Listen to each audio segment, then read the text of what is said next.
Somo pod ok ochakore makare ne jo grade mar 10 kaluwore ni buge te to pok ochwal e sikunde ahinya to mag cluster 2 kod cluster 1. Ywak bende nitiere ni bugego mochwal moleo kendo thoth jopuonjgo pod kawo saa mar kalo kendo yangore kod kit gik ma onego bed ni gipuonjo jo grade mar 10. Kaka Judith Omondi leronwa, ma biro e kinde ma jatend migawo mar somo koni atamalo 60 mag buge to osechwal ka moko kuom jopuonjre manok e sikunde mag cluster 4 inyalo dar ka itere sikunde mamoko.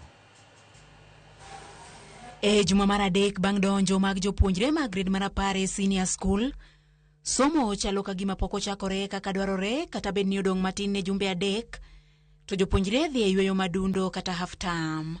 E sikunde ma somo osechakore, somo ahinya to mag kwan kod sciences pod yware kaluwore ni buge mag chwalo somo gi pok ochopi e sikunde.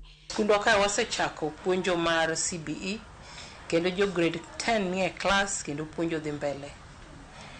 Waseyudo buge, kata kamano nitiere buge ma pok ochopo e sikunde.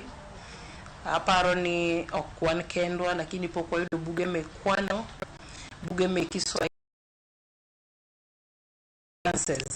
Moko kuom sikunde oseyudo jopuonjre ma kwan gi oromo puonjo, kata kamano jopuonj mag moko kuom lony ma jopuonjre oyiero onge kendo nyalo lal poni duol mandiko jopuonj TSC okoro jopuonj.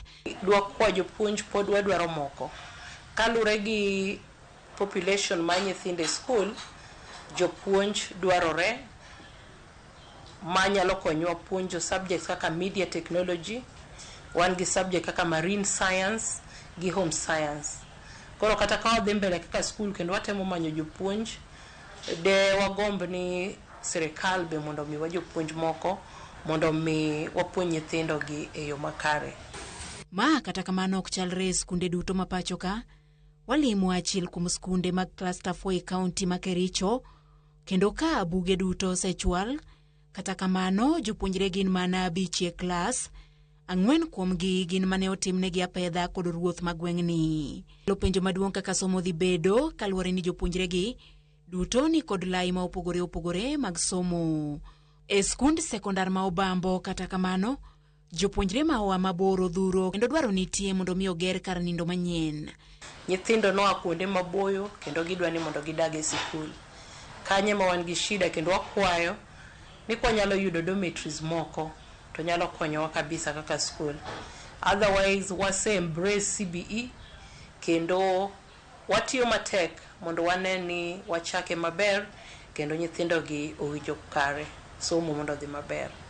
Jatend migawo mar somo Migoso Gamba nyicha okoni gichano riwo jopuonjre ahinya to ma ochopi e sikunde mag cluster 4 kamoro achiel mondo mi puonjogi obed mayot. Judith Omondi, Ramogi TV.